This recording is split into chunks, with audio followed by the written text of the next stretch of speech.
সামনেই উপজেলা পরিষদ নির্বাচন, আত্মীয় স্বজনদের ভোটের মাঠে থাকা নিয়ে দোটানায় এমপি মন্ত্রীরা।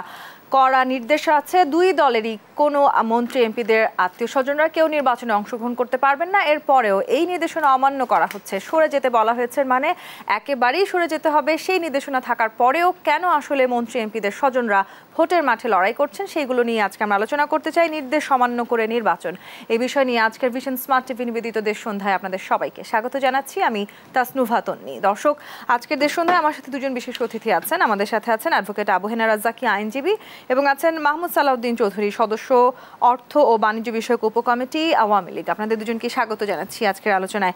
মাহমুদ সালাউদ্দিন চৌধুরী, আপনাকে দিয়ে শুরু করতে চাই। 20 জনেরও বেশি স্বজন উপজেলা চেয়ারম্যান পদে ভোটের লড়াইয়ে থেকে গেছেন, যদিও তাদেরকে এই নির্বাচন থেকে সরে যাওয়ার জন্য খুবই কঠিনভাবে নির্দেশনা দেওয়া হয়েছিল। এরপরে আসলে তারা কেন থেকে গেলেন সেখানেই শুধু শেষ নয়, 7 জনের মতো প্রায় যারা এমপি মন্ত্রীদের আত্মীয় আছেন, স্বজন আছেন, তারা বিনা প্রতিদ্বন্দ্বিতায় জয়ী হওয়ার পথে হাঁটছেন। বিনা প্রতিদ্বন্দ্বিতায় জয়ী হতে পারবেন কিংবা আসলে কোনো শক্তি আছে এমন কারো আসলে তারা পরিচিত কিংবা আত্মীয় বলেই কি আসলে ভোটের মাঠে থেকে যাওয়া কিনা? ধন্যবাদ আপনাকে। আজকে দেশ সন্ধ্যা যারা দেখছেন তাদেরকে শুভেচ্ছা জানাই, এবং দেশ টিভির আজকে আমরা আমার যে সম্মানিত অতিথি ওনাকে শুভেচ্ছা জানিয়ে আমি শুরু করতে চাই। আমরা জানি গতকালই ছিল কিন্তু প্রথম যে ফেজে যে নির্বাচনটা হবে ওই নির্বাচনের যাচাই বাছাইয়ের শেষ দিন। তো আমরা আজকেই মোটামুটি জেনে গেছি কারা কারা প্রার্থী আছেন। তো সারা বাংলাদেশে কিন্তু একটা উৎসবমুখর পরিবেশে উপজেলা নির্বাচন হচ্ছেন। এবং আপনি যে প্রশ্নটা করেছেন, আমাদের ছোটোখাটো কিছু ঘটনার পরিপ্রেক্ষিতে কিন্তু এই ধরনের একটা নির্দেশনা দেওয়া হয়েছিল, যার কারণে অনেকেই সরে দাঁড়িয়েছেন, এবং সরে দাঁড়াননি কেউ এমন না, অনেকেই সরে দাঁড়িয়েছেন। এবং এখন আবার এটাও হতে পারে হ্যাঁ সরে দাঁড়িয়েছেন। আমি আরেকটা কথা বলি, যেমন ধরেন আমার কোনো আত্মীয় যদি নর্মালি রাজনীতির মাধ্যমে আসেন, তো তার কিন্তু অধিকার আছে রাজনীতি করাটার। তো এখন আমার কত কারা কীভাবে আসছেন এটা একটা বিষয়। তো যারা একদম রেগুলার রাজনীতির মাধ্যমে ছাত্র রাজনীতি করেছেন কিংবা যুব রাজনীতি করেছেন, তারপর বাংলাদেশ আওয়ামী লীগে এসেছেন এবং তারা কোনো না কোনোভাবে প্রার্থী হয়েছেন উপজেলার নির্বাচনে, তো এরকম হলে তো আসলে কোথাও অসুবিধা থাকার কথা না। এবং আমার কাছে মনে হয়েছে আমার দল যে নির্দেশনা দিয়েছে, যাদের শরীর পড়া প্রয়োজন বলে মনে করেছেন তারা কিন্তু ইতিমধ্যেই সরে গেছেন। আসলে আওয়ামী লীগের তরফ থেকে খুবই স্পেসিফিক বিবৃতি দেওয়া হয়েছে, মন্ত্রী সংসদ সদস্যদের স্বজনদের সরে দাঁড়ানোর জন্য অনুরোধ করা হয়েছে। আমি স্বজনের ব্যাখ্যাটা একটু আপেক্ষিক বিষয়। স্বজন মানে কি, এখন আমি রাজনীতি করি, আমার ভাই কোনো না কোনোভাবে এমপি কিংবা বাংলাদেশের মন্ত্রী, কিন্তু তাহলে আমার 33 বছরের রাজনীতি জীবন কি ব্যর্থ যে আমার ভাইয়ের কারণে করতে পারবো না?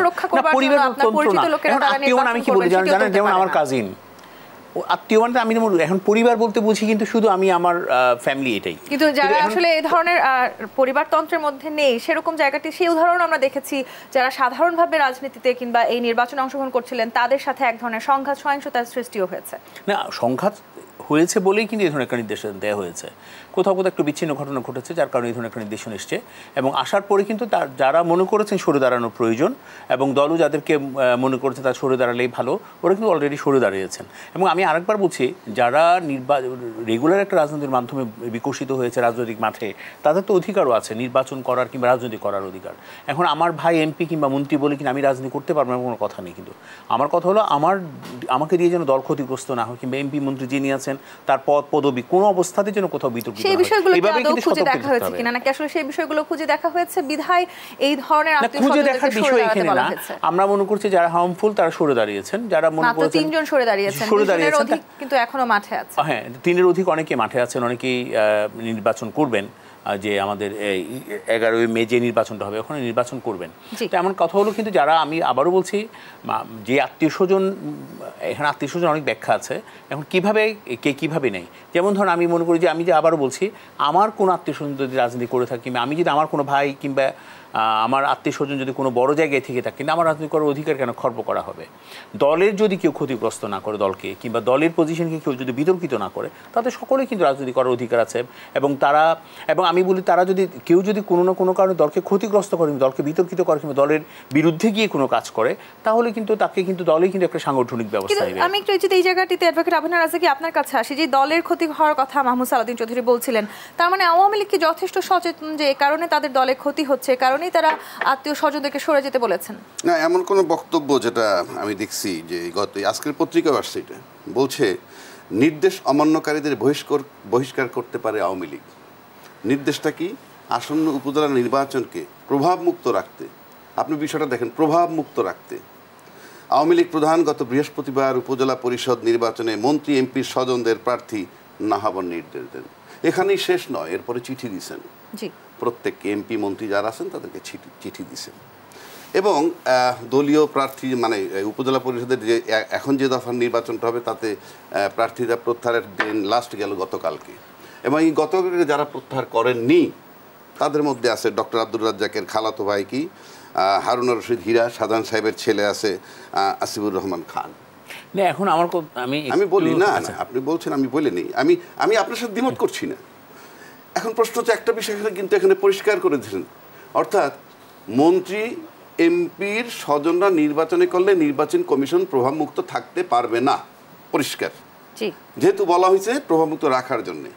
এটার মানে হচ্ছে নির্বাচন কমিশন সবসময় দলীয়, তার মানে এর আগে যে নির্বাচন হয়েছে দ্বাদশ সংসদ নির্বাচন, সেখানে নির্বাচন কমিশন প্রভাবমুক্ত ছিল না, প্রমাণ করলো। এক। দুই হচ্ছে আত্মীয় স্বজনের প্রশ্ন যেটা আছে, তার আগে আমি আসি, দুইটা জায়গায় আমি যাব। একটা হলো সংসদ সদস্য নির্বাচন হওয়ার যোগ্যতা এখানে আছে 66 অনুচ্ছেদে, সেখানে বলা আছে বয়স 25 হতে হবে, নাগরিক হইতে হবে, ভোটার হতে হবে ইত্যাদি, এবং পাগল যাতে না হয় তাই ইত্যাদি, সুস্থ স্বাভাবিক হতে হবে। একইভাবে সংবিধানে বলা নাই উপজেলা চেয়ারম্যান নির্বাচনের যোগ্যতা, কিন্তু উপজেলা পরিষদ নির্বাচনের যে ম্যানুয়াল বা আইনটি আছে সেখানে বলা হয়েছে একই কথা, অর্থাৎ 25 বছর বয়স হইতে হবে, ভোটার হইতে হবে। আত্মীয় স্বজন প্রসঙ্গই নাই, এখানে দেশের নাগরিকের কথা। সুতরাং এটা একটা বেআইনি কথা আমি মনে করি। কেন বেআইনি বলি, আসলে ক্ষমতাসীন সরকার এমন একটা জায়গায় গেছে যেহেতু প্রতিবাদ করার কেউ নাই আছে, মানে যেখানে ধরেন আপনি কোটি কোটি ভোটার নিয়ে একটা দল আছে বিএনপি, কোটি কোটি ভোটার নিয়ে একটা দল আছে আওয়ামী লীগ, এবং সেখানে ক্ষমতাসীন দুইবার ক্ষমতায় ছিল বিএনপি, সেই কোটি কোটি ভোটারের বিএনপির মাত্র 15-20 হাজার পুলিশ দিয়ে গত 14 বছর যাবৎ দমায় রাখা হইতেছে, অথচ আমরা দেখছি কুকি চিনে 5 হাজার লোক দমাইতে পারে না। মানে এই হলো সরকারের কর্মকাণ্ড। সেই দুর্বলতা কি অনেকটা বিএনপিরও নয়? না, আমি দুর্বলতা বলছি না, আপনি কথাটা বোঝার চেষ্টা করেন। শত শত কোটি ভোটারের যারা প্রতিনিধিত্ব করে তাদেরকে পুলিশ দমায় রাখতে পারে, কুকি চিনের 5 হাজার লোক দমন করতে পারে না, মানে এগুলা রহস্যজনক। এখন আসেন যেটা বলছে বহিষ্কার আদেশ, আপনি ধরেন মন্ত্রী এমপি স্বজন, এই খালাতো ভাই, চাচাতো ভাই, মামাতো ভাই, ছেলে মেয়ে তো আছেই, নির্বাচন করা তার নাগরিক অধিকার। এখন যদি নির্বাচন করে তাইলে বহিষ্কার হবে কে? এটা ব্রেক করে দিন, নির্বাচনটা করে তাহলে বহিষ্কার হবে কে? স্বজন বহিষ্কার হবে আওয়ামী লীগেরতে নাকি মন্ত্রী বা এমপি? এক। দুই, স্বজন যদি আওয়ামী লীগের কোনো প্রার্থী না হয়, আওয়ামী লীগের কোনো দলীয় কমিটিতে না থাকে, তাইলে বহিষ্কার হবে কে? 3 নম্বর, আপনার এই দলীয় প্রার্থী মানে স্বজনদের, মন্ত্রী স্বজনদের যারা আত্মীয়, তারা যদি বিএনপি জামাত করে কিংবা অন্য কোনো দল করে, আপনি তাকে আটকাবেন কি করে? এটা জাস্ট একটা কি বলে, এটা হাস্যকর বেআইনি। আমি বলি এই আওয়ামী লীগের হয়েছে কি জানেন, সিদ্ধান্ত নিল আমরা যা বলবো সেটা চূড়ান্ত। কেন আপনি দেখেন দ্বাদশ সংসদ নির্বাচনে দলীয় বিধান ছিল যে যাকে নমিনেশন দেওয়া হবে তার বাইরে কেউ নির্বাচন করতে পারবে, তার দলীয় গঠনতন্ত্রে আছে, মানে নাই সেটা। আবার এখানে বলতেছে স্বজনরা পারবে না, টোটালটা বেআইনি। মানে আমি বলছি যে এই ক্ষমতাসীন সরকার আওয়ামী লীগের তরফ থেকে সেটিও এক ধরনের বেআইনি হুঁশিয়ারি কিনা, কিংবা আসলে পারিবারিক পরিচয়ে দ্রুত রাজনীতিতে এগিয়ে যাওয়া যায় সেই সুযোগ আসলে রাজনীতিবিদরা নিতে চাচ্ছেন কিনা? না, আমি একটু বলি, এখানে রাজ্জাকিব অনেক কথা বলেছেন, আইনি বেআইনির বিষয় না। দলের যখন আমি শৃঙ্খলা ভঙ্গের বিষয় থাকবে তখন দলের মতো করে সিদ্ধান্ত নেবে, এবং দল কাকে নির্বাচন নমিনেশন জন্য উৎসাহিত করবেন, কাকে নিরুৎসাহিত করবেন, একান্তই দলের বিষয়, এটা দলের অবশ্য অধিকার আছে। আর আরেকটা হলো পারিবারিক পরিবেশে প্রভাবিত করে কিনা। প্রভাবিত করার কোনো কিছুই নেই, যারা প্রভাবিত করতে চায় তারা কিন্তু সরে দাঁড়িয়েছেন, কিংবা তারা নির্বাচনের জন্য যোগ্য বলে আমি মনে করি না। এখানে প্রভাবিত করার কিছু না, বাংলাদেশের সংবিধানের কাঠামো অনুযায়ী নির্বাচন কমিশন যেভাবে নির্বাচন করে বাংলাদেশে ঠিক সেভাবে নির্বাচন করবে, এবং বাংলাদেশের প্রত্যেকটা নাগরিকের যে অধিকার আছে সেই অধিকার নিয়ে কিন্তু একজন প্রার্থী। চৌধুরী, এটিও তো সঠিক যে দল স্থানীয় নির্বাচনে একসময় প্রতীক তুলে দিয়েছে, আবার নিয়ন্ত্রণও আরোপ করার চেষ্টা করছে, সেটি কি আসলে দুই দিক দিয়ে সাংঘর্ষিক কিনা? নিয়ন্ত্রণ ঠিক না, আমি আবার বলছি দলের শৃঙ্খলা রক্ষার্থে কিন্তু অনেক ধরনের সিদ্ধান্ত নিতে হয়। তো আমরা হয়তো আমাদের দলের যারা নেতৃস্থানীয় আছেন তারা মনে করেছেন দলের ডিসিপ্লিনের জন্য এই জায়গাগুলো দরকার আছে, সেই জন্য হয়তো বলেছেন, এখানে আইন কিংবা বেআইনি বিষয় না। আরেকটা যে কথাটা বলেছেন হলো আমরা বিশেষ করে আমাদের জাতীয় সংসদ নির্বাচনে যেটা দল প্রভাবিত করার চেষ্টা করেছে, এটা কিন্তু ঠিক না। দলের বাইরে গিয়ে যারা নির্বাচন করে এখন তো তাদের বিষয়, যে কোনো মানুষ নির্বাচন করতে পারবে, যে কোনো নাগরিক শাস্তি দিতে দেখি তাদেরকে দলে টেনে নেওয়া হয়েছে। কোনটা জাতীয় সংসদ নির্বাচন? জি, জাতীয় না, স্বতন্ত্র নির্বাচন করেছেন যারা, তো স্বতন্ত্র যারা নির্বাচন করেছে স্বতন্ত্রই নির্বাচন করেছে, দলীয় কোনো প্রতীক নিয়ে নির্বাচন করেন। দলীয় পদ ছিল না, দলীয় আমি বলি দলীয় পদ থাকতে পারে, কিন্তু স্বতন্ত্র নির্বাচন করেছেন, স্বতন্ত্রভাবেই কিন্তু উনি নির্বাচিত হয়ে এসেছেন। এবং আমি একটু বলি, উনি কিন্তু নৌকার প্রার্থী না। উপজেলা নির্বাচনে উপজেলা নির্বাচন উপজেলা নির্বাচন হলো স্থানীয় একটা নির্বাচন। আমরা হয়তো দল মনে করেছেন হয়তো আমরা প্রতীকটা তুলে দিলাম, এবার যে যার মতো করে নির্বাচন করুক। অবশ্যই যে যার মতো করে নির্বাচন করছেন, সবার অধিকার আছে সবাই নির্বাচন করার। সেখানে আবার নিয়ন্ত্রণ আরোপ করা, নিয়ন্ত্রণ বলতে দলের শৃঙ্খলা রক্ষার্থে কোথাও যদি মনে করে যে দল ক্ষতিগ্রস্ত হচ্ছে, সংগঠন ক্ষতিগ্রস্ত হচ্ছে, কিংবা কোনোভাবে কেউ একটা বলুন যে যদি কোনো প্রভাবিত করার চেষ্টা করে থাকে, ওই জন্য হয়তো বা দল মনে করেছেন এই ধরনের ডিসিপ্লিনের মধ্যে এক ধরনের প্রভাব বিস্তার হবে কিনা, তারা ক্ষমা পেয়ে যাবে দলীয় সিদ্ধান্তের বাইরে গেলেও। প্রভাব বিস্তার করার কোনো সুযোগ নেই। নির্বাচন কমিশনারের যে সিস্টেম আছে সেটার মধ্যে কিন্তু নির্বাচন হবে না। ঠিক আছে, আপনি কথাটা পরিষ্কার করেন। বিষয়টা হচ্ছে এইখানে এভাবে ব্যাখ্যা করা হয় না। পরিষ্কার বলছে মন্ত্রী এমপি স্বজনরা নির্বাচন করতে পারবেন উপজেলার। বিষয়টা এখানে পরিষ্কার, তো এখানে তো দ্বিতীয় কিছু নাই। আমি কোশ্চেন রাখছি, মন্ত্রী এমপি স্বজন যদি বিএনপি করে তাকে আপনি কি করবেন? এটা তো বিএনপির বিষয়। আমি যদি বিএনপি আমি বলি মন্ত্রী এমপির স্বজন যদি কেউ বিএনপি করে, কারণ বাংলাদেশ একটা ছোট্ট আমি শেষ করি, বিএনপি যদি করে থাকে নির্বাচন করে না, বলছে মন্ত্রী এমপি স্বজনরা নির্বাচন করতে পারবে না। আমি বলা হয় না যে মন্ত্রী এমপি স্বজনরা যদি আওয়ামী লীগ না করে অন্য কোনো দল করে তাইলে পারবে, সেটা বলছে না। এটা এখন আইনি, আপনি যদি এটা সূক্ষ্মভাবে খুঁজতে জানেন এটা আলাদা বিষয়। আমি বলি না, তামাশা না, অবশ্যই তামাশা না। আপনি যেমন তামাশা হলে তো আর কিছু হতো না। 28 অক্টোবর না, তামাশা তো অবশ্যই না। 28 অক্টোবর তাহলে অবশ্যই দেশটা শেষ হয়ে যেত। তামাশার কথা না, আমি আপনাকে ব্যাখ্যা করছি, যদি কেউ বিএনপি করে থাকে তার ব্যক্তিগত বিষয়, এটাতে কেউ বাধা দিবেন। কোন আইনে বলা আছে কিনা, কোন আইনে বলা আছে কিনা মন্ত্রী এমপি স্বজন নির্বাচন আইনের বিষয় না, এটা আমাদের দলের বিষয়, এটা আমাদের দলের নিজস্ব বিষয়। কোথায় দলের? না, আমি বলি দলের নিজস্ব বিষয়। আমরা কাকে নির্বাচনের জন্য উৎসাহিত করব, কাকে নিরুৎসাহিত করব, না আমি অবশ্যই দলের এটা তো নির্বাচন কিংবা এটা সংবিধানের কোনো বিষয় না। আচ্ছা, দলের এটা আমাদের দলের একটা একান্ত নিজস্ব বিষয়। দলে আসলে যখন বলা হয়েছে দলীয় যে ধরনের সিদ্ধান্ত আসবে তার বাইরে গেলে তাকে বহিষ্কার করা হবে, অপেক্ষা করেন। এটা তো এমন না যে আজকে কালকে শেষ হয়ে গেছে, মাত্র আমরা আজকে কনফার্ম হয়েছে আমরা কারা কারা নির্বাচন করবে। দল যদি এই ধরনের সিদ্ধান্ত নিয়ে থাকে অবশ্যই নিবে, এবং দল অতীতে অনেক সিদ্ধান্ত নিয়েছে। পার্লামেন্ট নির্বাচনই তো হইছে না, পার্লামেন্ট নির্বাচনে আমরা স্বতন্ত্র যারা নির্বাচন করেছেন তাদের মধ্যে নাই তো। না, দলীয় কাঠামো অবশ্যই দলীয় কাঠামো আমরা নৌকাতে সবাইকে দেয়া হয়। তো আরেকটি বড় প্রশ্ন থেকেই গেল মোহাম্মদ সাউদ্দিন চৌধুরী, মন্ত্রী বা সংসদ সদস্যদের স্বজনদের বিরুদ্ধে শাস্তিমূলক ব্যবস্থাই বা আমরা কতখানি নিতে পারবো, সেই সুযোগ কতখানি আছে? এটা তো অপেক্ষার বিষয়। এটা তো মাত্র কালকে শেষ হলো, নির্বাচন করে এটা তো কালকেই শেষ হলো, কালকেই আমাদের যাচাই বাছাই শেষ হলো। হবে বলে কি আপনি? না, আমি বলতে যাচাই বাছাইটা কালকেই শেষ হলো। দেশটা হইলো এই হবুচন্দ্রের দেশ হয়ে গেছে। যা মন চায় তাই করব পাওয়ারে থেকে, আসলেই তো তাই, যা মন চায় তাই তো হচ্ছে। আপনি কি বলবেন যা মন চায় তাই কেন হচ্ছে? আমি বলি এই যে জিনিসটা পরিষ্কার, যে বলা হয়েছে স্বজনরা নির্বাচন করতে হয়। ওই যে পলক সাহেবের শ্যালক কাকে টর্চার করছে, মারছে, হাসপাতালে ভর্তিছে, পলক সাহেবের শ্যালক এখন নির্বাচনে যাবে না, উনি বিনা প্রতিদ্বন্দ্বী হইতেছে, ওনার অপরাধ খালাস, ওনার অপরাধ মাপ। সে টাচ করলো কেন তার গায়ে? সে নির্বাচনে nomination, what was his right? অর্থাৎ এই যে শাস্তিমূলক ব্যবস্থা নেওয়ার কথা আমরা বলছিলাম, সেটি সম্ভব হচ্ছে না। অবশ্যই সম্ভব হবে না। কেন? শুনে, বাংলাদেশ আওয়ামী লীগ এমন একটা দল কোনো ধরনের কুণ্ঠাবোধ করে না যখন দলের ইয়ে করে।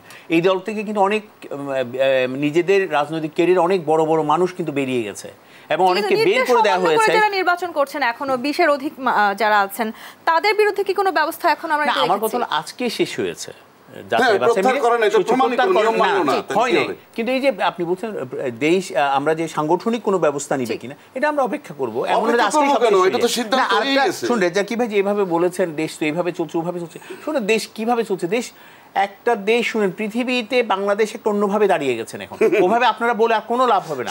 এই যে 17-18 বছর 16 বছর নানা ধরনের শিবের গীত গেয়েছেন, কোনো লাভ হয়নি। আর 27 তারিখ ফেলে দিবেন, 28 তারিখ ফেলে দিবেন, 10 ডিসেম্বর ফেলে দিবেন, ফেলে দেওয়া করতে করতে নিজেরাই নিশ্চিন্ন হয়ে যাচ্ছে, নিজেরাই বিচ্ছিন্ন হয়ে যাচ্ছে, কোনো লাভ হবে না। নির্বাচিত সরকারকে এখন উৎখাতের ষড়যন্ত্র চলছে, ষড়যন্ত্র সবসময় চলে।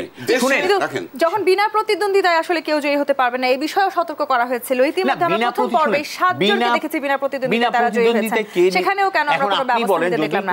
আমি উত্তর নিব আপনার কাছে। কোনো প্রার্থী যদি না থাকে করার কিছু নেই। সন্ধ্যা বিরতি নিয়ে ফিরছি, সাথেই থাকুন। বিরতির পর আবারও ফিরে এলাম দেশ সন্ধ্যায়। মাহমুদ সালাউদ্দিন চৌধুরী, যেই জায়গাটিতে আসলে আমরা ছিলাম, নেতারা আসলে কেন এই ধরনের সিদ্ধান্ত নিচ্ছেন, আবার এমনটা আছে যে ভোট না দিলে উন্নয়ন বন্ধের হুমকিও দিয়েছেন নেতারা। এগুলো যারা দিয়েছেন আমি মনে করি এটা অবশ্যই যুক্তিসঙ্গত কোনো কাজ না, খুবই বিবেচক কোনো কাজ না, যেটা আমাকে ভোট দিবেন না আমি ইয়ে করবো না। আমি যদি বলি বঙ্গবন্ধু কন্যা মাননীয় প্রধানমন্ত্রী শেখ হাসিনা বাংলাদেশের প্রধানমন্ত্রী আছেন, তিনি যেমন সারা বাংলাদেশে উন্নয়ন করছেন, পাশাপাশি দেখেন যে এই সমস্ত জায়গায় আমরা মনে করি কখনো কখনো বিএনপি খুব দাপটের সাথে ছিল, কোথাও কিন্তু বিচ্ছিন্নভাবে করা হয়নি, সারা বাংলাদেশকে কীভাবে করা হয়েছে। এখন আমি যদি প্রশ্ন করি পদ্মা সেতু করা হয়েছে, সেখানে তো আর শুধু আওয়ামী লীগের মানুষ না, সমস্ত মানুষ, বাংলাদেশের 17 কোটি মানুষের মধ্যে প্রত্যেকে মানুষের কোনো কোনোভাবে ওদিকে যারা ওই অঞ্চলের মানুষ ওদিকে আসা যাওয়া করতে, যার কারণে এই সুবিধাগুলো সবাই ভোগ করে। ওই যেটা হয়তো তো আবেগের বশবর্তী হয়ে কথাগুলো বলে সেই সুবিধা যখন আসলে একজন রাজনৈতিক নেতার নিজের পরিবারকে বেশি দেওয়ার ইচ্ছে হয়ে যায়, সেটি আসলে দলীয় সিদ্ধান্ত অমান্য করেই তো হচ্ছে। না, দলীয় সিদ্ধান্ত এখানে আমি আবারও বলছি, দলীয় সিদ্ধান্ত ঠিক আমি ওখানে বলবো না, যেটা আবার যাদেরকে সরে দাঁড়ানো দরকার তারা কিন্তু সরে দাঁড়িয়েছেন। কিন্তু যেটা বলেছেন যে হুমকি দমকি দেওয়া কিংবা পরিবারকে একটু কষ্ট দেয়, শুনে একটা মানুষ যখন ক্ষমতাকে খুব বেশি তার সাথে রাখতে চায়, তবে কিছু কিছু আত্মীয়স্বজন তখন তারা বেছে নেন।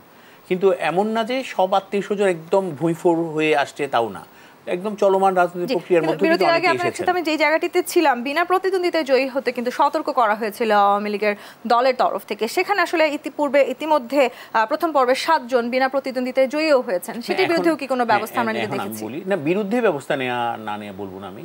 এখন মনে করেন আমি প্রার্থী হয়েছে, আমার আশেপাশের কোনো প্রার্থী নেই, তো কিন্তু কিছুই করার নেই। যখন প্রার্থীই ছিল না, তখন যিনি নমিনেশন নিয়েছেন একজন, তিনিই জয়ী হবেন, এ তো আর বিকল্প কিছুই নেই। এমন না যে সংবিধান বিরোধী। সতর্কই বা কেন করা হয়েছে? সতর্ক করা হয়েছে, নির্বাচনটা আরো জমজমাট হোক সবাই চেয়েছে, হয়তো ওই অঞ্চলে মানুষ মনে করেছেন যিনি নমিনেশন নিয়েছেন তিনি যোগ্য, অনেক বেশি যোগ্য, আমরা আর কেউ নিব না। এটা হলো তার স্ব এলাকায় মানুষ। নিজে নিরঙ্কুশ কর্তৃত্ব প্রতিষ্ঠা করাই কি তাহলে আওয়ামী লীগের নেতাদের এই মুহূর্তে লক্ষ্য হয়ে দাঁড়িয়েছে? আচ্ছা, এটা কি বলার অপেক্ষা রাখে? আপনি বলেন, রাষ্ট্রীয়ভাবে আপনি একটা নির্বাচন আমাদের হয়ে গেল, এই দ্বাদশ সংসদ নির্বাচন, এটা কাচের মতো স্বচ্ছ, আপনি জানেন, আমি জানি, যারা নির্বাচন করছে তারাও জানে। হ্যাঁ, খালি বলে একটা অবাধ সুষ্ঠু নিরপেক্ষ নির্বাচন, এটাকে কাউন্সিল অধিবেশন বলে, যেটাকে বলে যে ঈগল, ট্রাক এবং নৌকা কাউন্সিল অধিবেশনে পাশ করে 3 জনই পার্লামেন্টে আছে। সুতরাং এটা তো কুক্ষিগত হয়ে আছে। আর উপজেলা চেয়ারম্যান যেটা বললেন, ওই যে ডেভেলপমেন্টের কথা বললো, ডেভেলপমেন্টের কথা কোনো বাধা নয়, উনি পদ্মা ব্রিজের রেফারেন্স দিলেন। আরে পদ্মা ব্রিজ হলো সেন্ট্রাল ডেভেলপমেন্ট, এটাকে বলে কেন্দ্রীয় উন্নয়ন, আর একটা হলো লোকাল ডেভেলপমেন্ট। লোকাল ডেভেলপমেন্টের সাথে উপজেলা চেয়ারম্যান ইনভলভ থাকে। আর এই লোকাল চেয়ারম্যান আপনি লিখে রাখতে পারেন, আওয়ামী লীগের বাইরে কিংবা আওয়ামী লীগের যিনি এমপি, এর বাইরে যারা এমপি যাকে মনোনীত করবে, সে যদি এমপি না হন এবং আওয়ামী লীগেরই অন্য একজন উপজেলা চেয়ারম্যান আওয়ামী লীগের, সে ওখান থেকে ডেভেলপমেন্ট ওয়ার্ক করতে তার জন্য কঠিন পরিস্থিতি হবে। অন্য দলেরটা তো বাদই দিলাম, কারণ এইগুলা শুধু আওয়ামী লীগের বেলায় না, এটা বিএনপি যখন ক্ষমতায় ছিল তখনও তারা তাই করতো। এগুলো আমাদের নেচার হয়ে গেছে। আর দ্বিতীয় কথা হচ্ছে এই যে আপনি এই সমস্ত চিন্তা ভাবনাটাই আপনি দেখেন, পুরা দেশটা আমরা উল্টা চলতেছে। কেন উল্টা চলতেছে বললে আপনারা বলবেন যে একটার থেকে অল দিস আর রিলেভেন্ট। আপনার ঢাকা উত্তর সিটি কর্পোরেশনের মেয়র ঘোষণা করছে পত্রিকায়, পুরা দেশের লোকগুলো কি হাওয়া খাচ্ছে যে যার বাসায় এডিস মশাল লাবড়া পাওয়া যাবে তার জেল জরিমানা হবে। What is right? বরং আমার বিষয়গুলো নিয়ে আন্দোলন করেছে। দেখেন, আপনি আন্দোলন কেন বলেন? আমি বলছি তার কাজটা কি? বরং আমার বাসায় এডিস মশাল লার্ভা পাওয়া গেলে সে জরিমানা দিবে কত? কারণ হচ্ছে এই এডিস মশা যদি নাই থাকে তাইলে লার্ভা হবে না। আর এই মশা মারার দায়িত্ব মেয়রের, আমার নয়। রাস্তাঘাটের ড্রেন, সারা দেশের ড্রেন, এটা কি আমি পরিষ্কার করব? হাস্যকর কথা বলে উন্নয়ন নিয়ে আসলে অনেক ধরনের প্রশ্ন আছে। আমি একটু বলি, উনি যে কথাটা বলেছেন, আমি পদ্মা সেতুর উদাহরণটা দিয়েছিল, সেন্ট্রালি যেই ডেভেলপমেন্ট হয়েছে অবশ্যই সেন্ট্রাল হয়েছে, লোকাল ডেভেলপমেন্টের ক্ষেত্রেও কিন্তু হয়তো এটা আবেগের বশবর্তী কথা বলেছেন। যখন লোকাল কোনো ডেভেলপমেন্ট হয় নিশ্চয়ই এটা কখনো আওয়ামী লীগের বিএনপি দেখা হয় না, এখানে মানুষের কিন্তু ব্যবস্থাগুলো দেখা হয়। আমি ড্রেন বলি, রাস্তাঘাট, পুল কালভার্ট যাই হয় না কেন, এটা মানুষের জন্য করা হয়। এই মানুষগুলো যে কেউ হতে পারে, সে তারা নৌকা কিংবা বাইরেও ভোট দিতে পারে। এমন দৃষ্টান্ত আমরা দেখেছি যে সরকারের বাইরে অর্থাৎ বিরোধী দলে কেউ যদি আসলে নির্বাচিত হন, সেই এলাকায় উন্নয়ন কতখানি হবে সেটি নিয়েও তো একটি বড় প্রশ্ন থেকে যায়। এটা ঠিক না। এখন ওই যুগ এখন আর নেই যে একদম ওখানে বিরোধী দল যারা নির্বাচিত হচ্ছেন ওখানে কিছুই হচ্ছে না, ওটা শেষ। আমি আরেকটা বলি, দেশ উল্টা চলছেন, কিংবা আমি ক্রিকেটের জবাব দিই, দেশ উল্টা চলছেন বললেন, লার্ভার যদি পাওয়া যায়। শুনেন, এখন কিন্তু আমি যদি বলি, আপনার ঘরের সিঙ্ক পরিষ্কার করার দায়িত্ব কিন্তু সিটি কর্পোরেশনের না। তো ওই 3 দিন পানি জমা থাকলেও কিন্তু হতে লার্ভা হতেই পারে। আর আমি একটু বলি, আমি আর একটু বলি, যেমন ধরেন আমার ফুলের টবে পানি জমে থাকে, শুনে এখন শুনে আমাদের এই যে মনে করেন ওই জিনিসগুলো পরিষ্কার অবশ্যই আমাকে রাখতে হবে। এটা জনগণকে সচেতন করার জন্য সিটি কর্পোরেশন একটু কথা বলেন, সবগুলোতে যদি ফাঁক ফোকর খুঁজতে দেন, সবগুলোতে দোষ তো তাহলে কোনোভাবেই একটা দেশ। আমি বলি এটা না ঘোষণা, জনগণকে সচেতন করার জন্য, নগরবাসীকে সচেতন করার জন্য উনি মেয়র, উনি নগরের অভিভাবক, এটা কখনোই করতে পারে না। না আইন বানানো অবশ্যই আইনের মধ্যেই করে যা, যে কোনো মুহূর্তে সিটি কর্পোরেশন যে কোনো বাড়িতে গিয়ে হানা দিতেই পারে, এটা কিন্তু একটা আইনের মধ্যে নিশ্চয়ই আছে।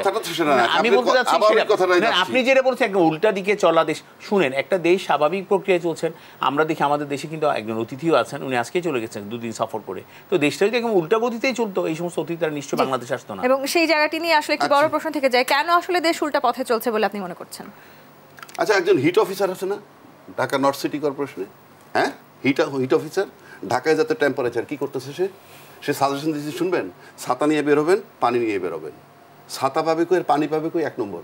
2 নম্বর, আপনি এই হিট প্রতিরোধ করার জন্য হিট অফিসার মানে কি? আপনি কি বৃক্ষরোপণ শুরু করছেন? আপনি কিভাবে হিটটা কমাবেন? কি আপনি হিট অফিসার, কাজটা কি তাহলে? আপনি হিট অফিসারের কাজ কি? দায়ভার যদি আমরা শুধু সরকারি দলের উপরে চাপিয়ে দিই, সেটাও তো সেখানে না। আমার কথা হলো এডিস মশা মারার দায়িত্বটা কার? এখানে আমার প্রথম প্রশ্ন। যে অর্থাৎ সরকার আসলে তাদের দায়িত্বগুলো সঠিকভাবে পালন করছে কিনা। মাহমুদ সালাউদ্দিন চৌধুরী। না, আমি একটু বলি, যেটা বলছেন হিট অফিসার নিয়ে যে কথাটা বলেছেন, হিট অফিসারের দায়িত্ব তার হিট কমিয়ে দিতে পারবেন। তাহলে পরিবেশ বিষয়ক সচেতনতামূলক, আপনি বলতে পানি কোথায় পাবে, কেন আপনি পার্শ্ববর্তী দেশে যান, প্রত্যেকটা মানুষ ঘর থেকে বের সময় পানি ছাতা থাকে। যেমন লন্ডনে যারা, আমি একটু শেষ করি, লন্ডনে যিনি থাকেন তাদের হাতে সবসময় ছাতা থাকে, কারণ যে কোনো মুহূর্তে বৃষ্টি হতে পারে, ওনাদের ওয়েদারটা ওরকম। ঠিক আমরা কিন্তু অভ্যস্ত না, আমরা হয়তো এখন অভ্যস্ত হয়ে যাব। আমাদের যখন আমাদের টেম্পারেচার এখন 40, গতকালও 40 ছিল, 38-39 চলছে। তো এই সমস্ত টেম্পারেচারে যা যা করা দরকার, সচেতনতামূলক কিছু কথা বলেন। এখন এটি হিট অফিসারের দোষ, এটা তার বলা যাবে না। আমরা আবার একটু উপজেলা নির্বাচনের সাথে আসতে চাই। মেয়রের দোষ নাই, দোষ সাধারণ নাগরিকের। সাধারণ নাগরিকের দোষ। সাধারণ নাগরিককে অবশ্যই সচেতন করা রাষ্ট্রের দায়িত্ব, রাষ্ট্রের দায়িত্ব, সিটি কর্পোরেশনের দায়িত্ব। এবং এই যে হিট অফিসার যে কথাগুলো বলছেন, কিন্তু অমূলক কিছু কথা বলেননি। তিনি বলেছেন ছাতা নিতে, পানি নিতে, পানি কোথায় পাবেন, ছাতা কোথায় পাবেন, এরকম কথা হতে পারে। মাদক নাকি বাইরের থেকে মাদকটা বাসায় ঢোকে, এই বাইরে মাদকটা কিভাবে থাকে সেই দায়িত্ব কার? এই সন্তানের মা বাবার, যে বাইরে যে মাদকটা আছে, বদিউজ্জামান সাহেবের মাদক সাপ্লাই দিছে, আরো যারা মাদক বানাইছে, যারা সাধারণ জনগণ আছেন তাদেরও কিছু দায়িত্ব আছে, তারাও নিশ্চয়ই তাদের জায়গা থেকে সেই দায়িত্বগুলো পালন করতে চান। কিন্তু আবার যখন আমরা নির্বাচনের কথা বলছি, সেই সময়টাতে সাধারণ জনগণের বেছে নেওয়ার যে অধিকার, সেটিও থাকার কথা ছিল। সেটি কি আওয়ামী লীগ নিশ্চিত করতে পেরেছে? অবশ্যই, কেন নিশ্চিত করবে না, কেন ভোট দিবে না? আমি তো বলছি আমার এলাকায় যেমন ধরুন আজকে কাকে ভোট দিতে পারে, জনগণ যাকে তার পছন্দের প্রার্থীকে ভোট দিবে, জনগণ তার পছন্দের প্রার্থীকেই ভোট দিবে। যেখানে যেমন আমার এলাকা, আমি যদি বলি, আমার তো 3-4 জন প্রার্থী আছেন, যে মানুষ যাকে ভালো মনে তাকে ভোট দিবেন। অলরেডি আমাদের যখন আসলে খুবই প্রভাব বিস্তার করছেন, সেই সময়টাতে কি জনগণের বেছে নেওয়ার সুযোগ থাকে? অবশ্যই জনগণের বেছে নেওয়ার সুযোগ আছে। এই সমস্ত কথা, যে কথাগুলো বললাম, যে আমি হিট অফিসারের কথা বললাম, উনি বললেন হিট অফিসারের কথা কি আছে। আরে আমার মাথায় যদি গরম লাগে, রোদ লাগে, আমি গাছের ছায়ার নিচে গিয়ে এমনিই দাঁড়াবো। এটার জন্য হিট অফিসার লাগবে? আমার মাথায় যদি ছাতা লাগে, আমি এমনি ছাতা নিব, পানি খাবো, এটা হিট অফিসারের বলতে হবে? আরে পথ ক্রিয়েট করে টাকা নেবেন, এটা আগে না। এটা আমি একটু বলি, আপনি ভুল বলেছেন। হিট অফিসারের কিন্তু সিটি কর্পোরেশন থেকে বাংলাদেশ সরকার কোনো বেতন দেয় না। আপনাকে আবারও বলছি, এটা কিন্তু কোনো বেতন দেওয়া হয় না। না, এটা কোনো বেতন দেওয়া হয় না। আর উনি যে কথা বলছেন সচেতনমূলক কথা। এখন শুনেন, বৃষ্টি হলে কি করবে মানুষ তো জানে, কিন্তু আমাদের অত্যাধিক বৃষ্টি কিংবা অত্যাধিক গরম, এই কারণেই এই বিষয়গুলো উঠে আসছে। কারণ আমাদের দেশের এরকম গরম কখনো এইভাবে পড়েনি, এইভাবে কখনো গরম পড়ে। যার কারণে শুনেন, কোনো ইন্টারফারেন্স ছাড়া ঢাকা সিটির মেয়ররা 2টা কাজই করতে পারেন, আর কোনো কাজে তারা স্বাধীনভাবে করতে পারেন না। কারণ সব বাংলাদেশের সব মেয়র, আপনি যেটা বলেছেন শুধু ঢাকা না, বাংলাদেশের সব মেয়র একইভাবে দায়িত্ব পালন করেন। কারণ হচ্ছে, আমি যতই আমরা মন্ত্রী মর্যাদা দিই না কেন, তারা তাদের এই কাজ এইভাবে করে। না, মেয়রদের কাজটা হইলো তাদের কাজের সাথে অন্যান্য মন্ত্রণালয়ের ইনভলভমেন্ট থাকে, ইন রেসপেক্ট অফ পানি। অবশ্যই এটা তো কাঠামোর মধ্যে কাজ করে, কাঠামোর বাইরে গিয়ে কাজ করার কোনো সুযোগ নেই। কিন্তু সে 2টা কাজই করতে পারে, কারো ইন্টারফারেন্স লাগে না। এক হলো নগর পরিষ্কার করা, আর একটা হলো মশা মারা। দুইটা কাজে শতভাগ ব্যর্থ তারা। আপনি দুইটা কাজই করতে পারেন না, আপনি অন্যান্য বিষয় নিয়ে কথা বলেন না। আমি বলি হয়তো কোনো জায়গায় সীমাবদ্ধতা আছে, কিন্তু আমি মনে করি ঢাকা আগের চেয়ে অনেক বেশি সুন্দর, অনেক বেশি নিট অ্যান্ড ক্লিন, অনেক বেশি চাকচিক্যময় একটা শহর। চৌধুরী, ঢাকার বাইরে গিয়ে যখন আসলে আমরা উপজেলা নির্বাচন নিয়ে আলোচনা করছি, উপজেলা নির্বাচনে কিন্তু তৃণমূল পর্যায়ে যারা নেতাকর্মী আছেন তাদের সাথে জনগণের সরাসরি একটা সংযুক্ত হবার জায়গা সৃষ্টি হয়। সেই জায়গাটিতে যখন আমরা এই ধরনের সংঘাত সহিংসতা দেখছি কিংবা পারিবারিক প্রভাব বিস্তার করতে দেখছি, সেখান থেকে আসলে আওয়ামী লীগ কোনোভাবে সাংগঠনিকভাবে তাদের দুর্বলতা প্রকাশ পাচ্ছে কিনা। আমি উত্তর নিব, বিরতি নিয়ে ফিরতে হবে। এদের সন্ধ্যায় আরো একটি বিরতি নিয়ে ফিরছি, সাথেই থাকুন। বিরতির পর আবারও ফিরে এলাম দেশ সন্ধ্যায়। মাহমুদ সালাউদ্দিন চৌধুরী, তৃণমূলের নেতাকর্মীরা তার মানে দলীয় সিদ্ধান্ত অমান্য করছেন, সেক্ষেত্রে আসলে আমরা কি বলতে পারি, আওয়ামী লীগ তৃণমূলের দুর্বল হচ্ছে কিনা? না, আওয়ামী লীগ কখনো দুর্বল হওয়ার মতো দল না। আওয়ামী লীগের ৭৫-এর 15 আগস্টে শেষ করে দিয়েছিল, ওখান থেকে ঘুরে দাঁড়িয়েছে। আওয়ামী লীগ একদম সবসময় চেষ্টা করেছে আওয়ামী লীগকে শেষ করার জন্য। ষড়যন্ত্রের যে কথাটা বলেছেন উনি খুব হাস্যরসাত্মকভাবে উড়িয়ে দিয়েছেন। এই ষড়যন্ত্র সবসময় আওয়ামী লীগের পিছনে ছিল, সুতরাং আওয়ামী লীগ কখনোই দুর্বল হবে না। আপনি দেখেন বঙ্গবন্ধু কন্যা দেশে আসার পরে ওনাকে 19 বার চেষ্টা করা হয়েছে হত্যা করার জন্য, এবং 21শে আগস্টে গ্রেনেড হামলা করা হয়েছে ওনাকে চিরতর নিঃশেষ করে দেওয়ার জন্য, এবং আওয়ামী লীগকে শেষ করে দেওয়া। ওখান থেকে আওয়ামী লীগ ঘুরে দাঁড়িয়েছে। এবং আপনি টানা একটু 16-17 বছর তৃণমূল যদি ঐক্যবদ্ধ না থাকে, আওয়ামী লীগ যদি ঐক্যবদ্ধ না থাকে, এইভাবে তো একটা সরকার কখনো টিকে থাকতে পারে না। আমরা অতীতে দেখেছি সরকার কিভাবে পড়ে যায়, যখন মানুষের আস্থা অর্জনে ব্যর্থ হয়, যখন মানুষের মধ্যে নিজেদের জায়গা তৈরি করতে পারে না কিংবা নিজের দল নিজেদেরকে আঘাত করে, তখনই কিন্তু একটা সরকার দুর্বল হয়ে যায়। আমরা দেখেছি অতীতে সরকারগুলো এইভাবে পতন হয়েছে। কিন্তু আওয়ামী লীগ টানা আজকে 16 বছর ক্ষমতা। আমি তো মনে করি জনগণের সত্যি তৃণমূল আওয়ামী লীগ নেতৃবৃন্দের শক্তি, এইখানে কিন্তু কেউ কখনোই কিছুই করতে পারবে না। আর পাশাপাশি নির্বাচনে প্রভাবিত করার বিষয় কিন্তু তৃণমূল তাদের পছন্দের প্রার্থী বেছে নিতে পারবে কিনা। অবশ্যই নির্বাচন আবার সুষ্ঠু এবং নিরপেক্ষ হবে, এবং সেই ক্ষেত্রে যারাই প্রার্থী আছেন এখানে জনগণ তাদের পছন্দের প্রার্থীকে বেছে নিবে। সেটা আওয়ামী লীগের তৃণমূলের প্রার্থী হোক কিংবা যে কোনো মানুষ, যারাই প্রার্থী হয়েছেন তাদের কাছ থেকে জনগণ তার পছন্দের প্রার্থীটাই বেছে নেবেন বলে আমার বিশ্বাস। কিন্তু সেই সুযোগ আসলে কতখানি আছে? বিএনপি জামাত ভোটে না থাকার সিদ্ধান্ত নেওয়ার পরে আওয়ামী লীগের প্রার্থীদের অনেক স্থানেই দেখা গেছে বিনা প্রতিদ্বন্দ্বিতায় জয়ী হতে হবে। সেই সুযোগটাও কি আসলে বিএনপি জামাত করে দিল কিনা? কথা বলছে না, যদি বলে সেটা আওয়ামী লীগ বলে। এই যে বিএনপি নির্বাচনে যায় নাই, এই প্রসঙ্গ কারা টানে? এখনো বিএনপির হাল নষ্ট হয়ে গেছে, বিএনপির হাল ধরার কেউ নাই। কে বলে কি এটা দেখেন, পত্রিকা খুলে দেখেন কে বলে। কখনো ওবায়দুল কাদের সাহেব বলেন, কখনো হাসান মাহমুদ সাহেব বলেন। আমার কাছে মনে একটা সাবজেক্ট কেন তাদের, কি কারণটা কি? আর যেটা বলছে ষড়যন্ত্রের কথা ওবায়দুল কাদের সাহেব আজকেও বলছে, দেশে বিদেশে ষড়যন্ত্র, শুধু দেশে নয় বিদেশে। আরে ভাই কি করেন 16 বছর 17 বছর ক্ষমতায়? বিদেশে আমাদের ডিপ্লোমেটরা আছে না, তারা কি হাওয়া খায়? আপনি ষড়যন্ত্র আপনি প্রতিরোধ করবেন কেন? আপনি আমরা দেখিয়ে দিয়েছি কিভাবে ষড়যন্ত্র প্রতিরোধ করতে। আপনি দেখেন 15 আগস্টে শুনেন, এগুলো বলে আজকেও বলেছেন এরকম ষড়যন্ত্র সবসময় আমাদের বলেন কেন 19 বার হত্যা করার চেষ্টা করা হয়েছে। অবশ্যই শুনেন, এই একদিন বঙ্গবন্ধু হত্যার কখনোই বিচার হবে না। বিএনপি কিন্তু এগুলো সবসময় বলতে, আওয়ামী লীগ এটা নিয়ে রাজনীতি করে। হত্যার বিচার হয়েছে, শুনেন আমি বলি রাজাকারদের বিচার হয়েছে, ঠিক যারা ষড়যন্ত্রকারী কোনো না কোনোভাবে তারা আইনের আওতায় আসবে, তাদেরও বিচার হবে। কিন্তু ষড়যন্ত্র করে কিন্তু পার পাওয়া যায় না। আওয়ামী লীগকে কখনো কেউ ষড়যন্ত্র পার হতে পারে। এই দেখেন একটা কথা বলি, উনি ভালো কথা বলছে, বঙ্গবন্ধু যারা হত্যা করছে তাদের বিচার হয়েছে। আচ্ছা আপনি আমার একটা জিনিস সিম্পল বলেন তো, যে আমি সালাউদ্দিন ভাইকে হত্যা করলাম, আমাকে পুলিশ ধরলো, সরকার গ্রেফতার করে ফেললো। আমাকে গ্রেফতার করার পর ষড়যন্ত্রকারী না পাওয়ার কি থাকতে পারে? কারণ আমি তোকে হত্যা করছি, আমাকে ধরছে। তো বঙ্গবন্ধু যারা হত্যা করে তাদেরকেই তো আমরা ধরছি, ধরে বিচার করছি। তাহলে তাদের কাছ থেকেই তো ষড়যন্ত্রকারীদের নাম পাওয়ার কথা, কেন পাইলাম না? 1, 2, আপনি যদি ষড়যন্ত্রকারীদের বিচার একসাথে না করেন, সেটা বিচার হয় না ক্রিমিনাল কেসে। এখন ষড়যন্ত্র চেষ্টা করেছে এই ধরনের একটি বড় ষড়যন্ত্রের বিচার করতে। আমি তো হত্যা করছি, আমি আমার ষড়যন্ত্রকারীকে সেটা আমি জানি। আমাকে ধরার পর ষড়যন্ত্রকারী পেলেন না কেন? এখনো পাচ্ছেন না কেন? অবশ্যই বিচার হয়েছে। না এখনো পাচ্ছেন না কেন? এখনো বিচার হয়েছে না। আমি সে নতুন ভাবে যারা এখন শুরু করতে চাচ্ছেন, দেশি বিদেশি পাওয়া যাবে না কেন? পাওয়া যাবে। সময় লাগছে, বিচার হবেই। যতই যেখান থেকে আপনি ষড়যন্ত্র করুন না কেন, এটা কখনোই হবে কখনোই কিন্তু এটা কেউ রক্ষা পাবে না। এটা কিন্তু বলে আর লাভ হবে না।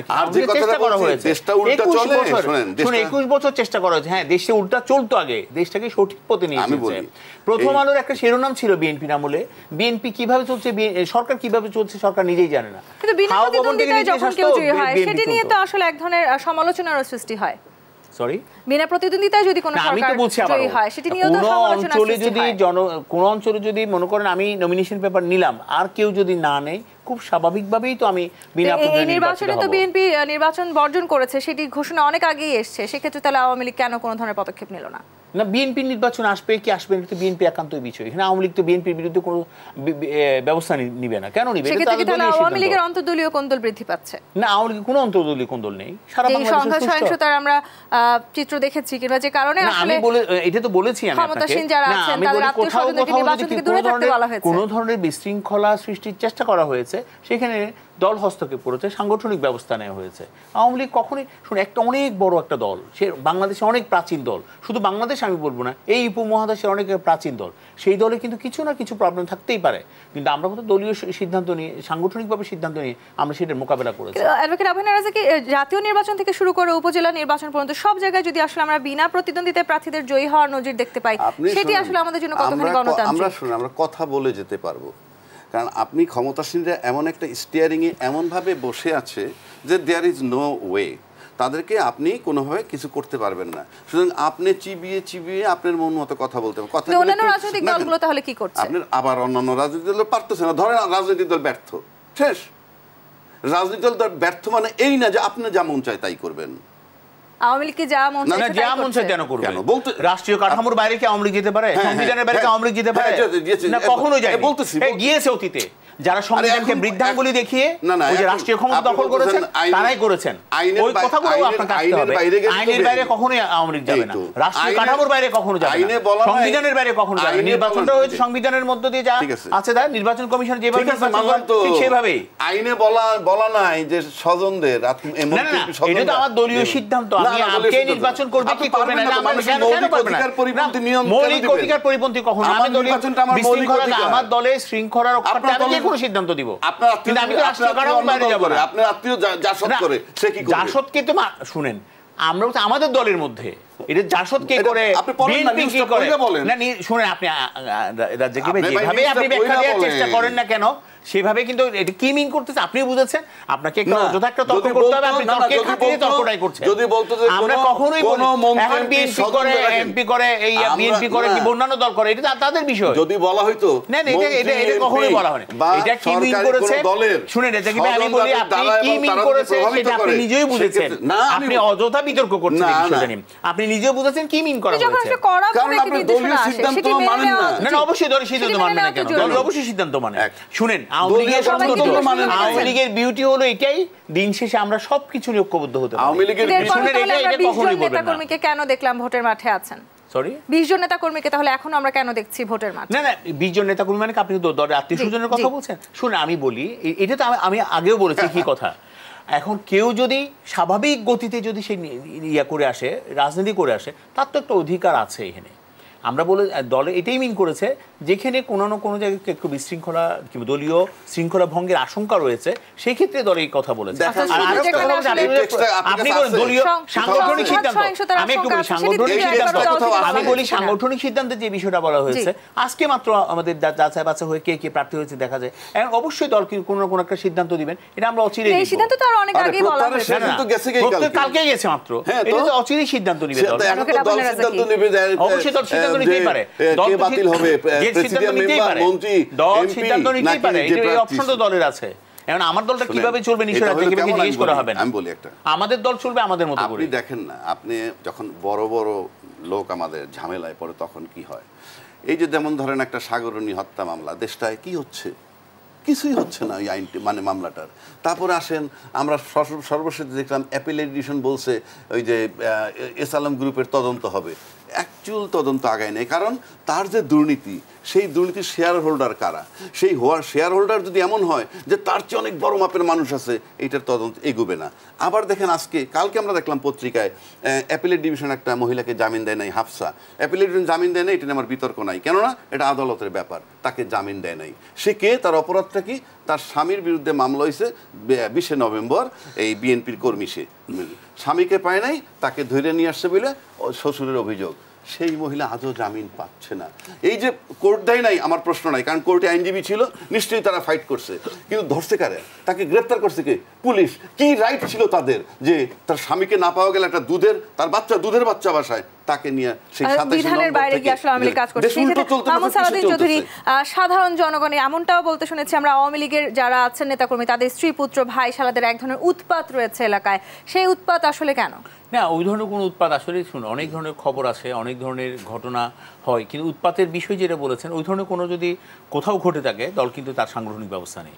আমরা অতীতে অনেক কিছু দেখেছি, আমি এখানে নাইবা বললাম, এরকম কোনো সংঘাতের কারণে কিন্তু আমাদের ছাত্রলীগের একটা কমিটি ভেঙে দেওয়া হয়েছিল, দল মনে করেছে। সুতরাং দলের কোনো শৃঙ্খলা ভঙ্গের যে কোনো সিদ্ধান্ত দল নিবেই, এটা কাউকে জিজ্ঞেস করে কোনো আইনের কিন্তু ব্যত্যয় ঘটবে না দল যদি তার আমরা কিছুদিন আগে না, আমরা তো আমি একটু শেষ করি। আমাদের দলের যে বিষয়গুলো আছে, যেটা আপনি বলেছেন দলে যদি কখনো এই ধরনের ঘটনা করে, উৎপাতের যে বিষয়টা বলেছেন, যদি কখনো দল মনে করছে যারা করছেন তারা দলের ক্ষতি করছেন, অবশ্যই দল তার সামনে। এই জায়গাটিতে যদি আমি আবার আপনার কাছে আসি, এই যে উপজেলা নির্বাচন উন্মুক্ত করে দেওয়ার সিদ্ধান্ত নিয়েছিল আওয়ামী লীগ, সেই সিদ্ধান্ত কিংবা সেই কৌশল আসলে এখন ব্যর্থ প্রমাণিত হচ্ছে কিনা? না, ব্যর্থতার বিষয় না, এখানে হচ্ছে বিষয়টা আপনি নৌকাটা তুলে দেওয়ার সুবিধা আছে। ভাই, আওয়ামী লীগের আমি কোনো ক্ষেত্রে খুব সেলুট জানাই, মানে তাদের কূটকৌশলটা ভালো। এই আপনি প্রতীক তুলে দেওয়ার মানে কি জানেন? আপনি বলতে পারবেন বিএনপি পার্টিসিপেট করছে, জামাত পার্টিসিপেট করছে, তাদের অনেকে নির্বাচিত হয়ে আসছে, বলতে তো দোষ নাই। এইটা বলার জন্য আপনি প্রতীক তুলে দিচ্ছেন, এক। 2 নম্বর, এই প্রতীকের ভিতরে যখন ভাগ হয়েছে, নিজেরাই ভাগ করে দেখছেন, এখন নির্বাচন সাজানো হোক আর ভোটে হোক, তাতে অনেক প্রতীকলাও ফেল করছে।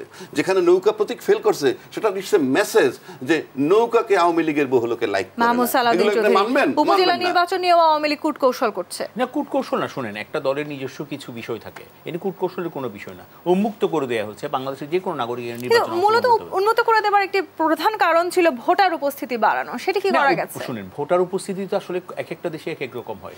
ওই যে আরব বসন্তের পরে কিন্তু মিশরে ভোট দিয়েছিল মাত্র 28% মানুষ। তার মানে যে মিশরের সরকার ব্যর্থ হয়ে গেছে, মিশরের সরকার জনগণের না।